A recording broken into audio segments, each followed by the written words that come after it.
Hey, I'm Truman with Park Tool, and today we're going to be talking about seat post sizing and what can be the difference, and also a little bit on seat collar sizing. Stick with us.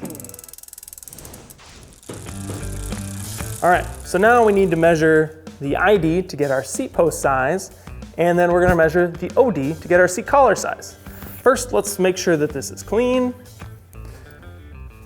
because a little grit buildup in there can actually affect the measurement. We're talking about 0.2 millimeter increments. That's 2 hairs stacked up on top of each other. So, 2 hairs stacked up on top of each other. Are we going to be using a ruler? You know, this looks like 26 and a half, 26.8, 27. I don't know. So, no, we're not going to be doing that. We're going to be using a digital caliper, the Park Tool DC1 specifically. And what we're going to be doing is measuring this at 90-degree points. So we'll start with this one, and you put that in there, these outside jaws for measuring IDs. I'm going to kind of roll this back and forth. And as you notice, the number on the screen is going to get bigger and smaller. And if you come up like this, 26.05, it's at an angle. It's making those come together and actually look smaller. So, but right here, biggest point, 27.23. That is the biggest measurement we've had. That is what this tube is at that corner, at that 90-degree angle. Now we're gonna go 90 degrees to that.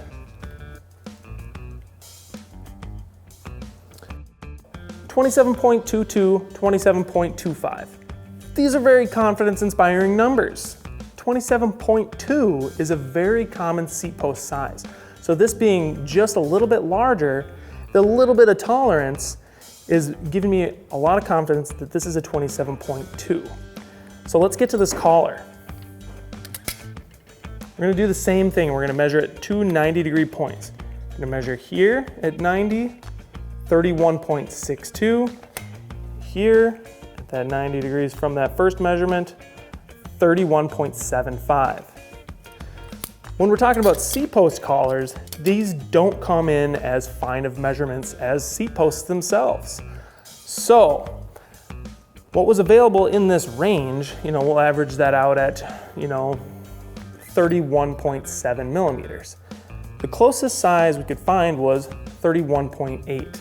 And a seat post collar has a lot more forgiveness built into it than a seat post or a seat tube itself.